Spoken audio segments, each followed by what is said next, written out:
Talagang dito sa part na to, talagang todo excitement at talagang todo happy. Sa kalagitnaan sobrang saya na po namin at biglang may nagpropose, biglang piray ang ilaw at biglang bumukas. Ang lupit gar, lahat tumahimik. Talaga naman, tumitig ang puso ko gar. Ang lupit!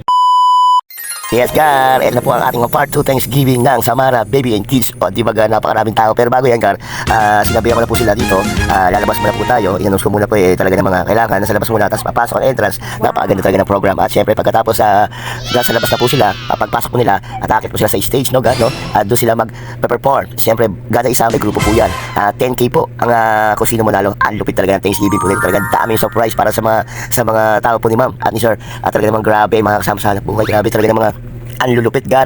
Siyempre ako rin, ang lupit ni Gar. Ang saya-saya ko rin, Gar. Ay, talaga naman, everybody happy.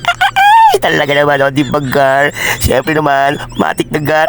Ay, pag-uwi ko, ang dami ko dala, Gar. Ay, talaga naman, Gar. Ito nga, Gar, talagang ang lupit talaga nila, Gar. Dati isang grupo talagang ang perform po nila, surprise talaga. Tapos, yung mga galawan pa talaga nila, talagang panlalaban. Ang lulupit talaga, Gar. Siyempre, kailangan maging masaya at manalo talaga sila, Gar. Ang lulupit talaga, Gar. Ay, ataw-nataw, Gar. Ay, pati ako, ataw-nataw din.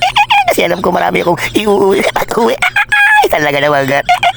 So nakita nyo, hataw-nataw na rin po ako talaga dyan, Gar. Makikita nyo, Gar, hataw-nataw din talaga dyan. Ang lupit, Gar. Baga, nakita nyo, hataw-nataw din talaga ako. Kasi alam ko na mangyayari. Magiging masaya rin talaga ako dyan. Ano nga, Gar, yung last year may nag-propose. At ngayon, Gar, talaga ang lupit. May nag-propose din po talaga, Gar, dito. Talagang tayo talagang balayibo ko talaga nakakatouch talaga, Gar. Ang lupit talaga, Gar. So ito na, Gar, panoorin natin ang nag-propose talaga. Ang lupit. Hanggang ngayon, diba kayo balayin mo ko?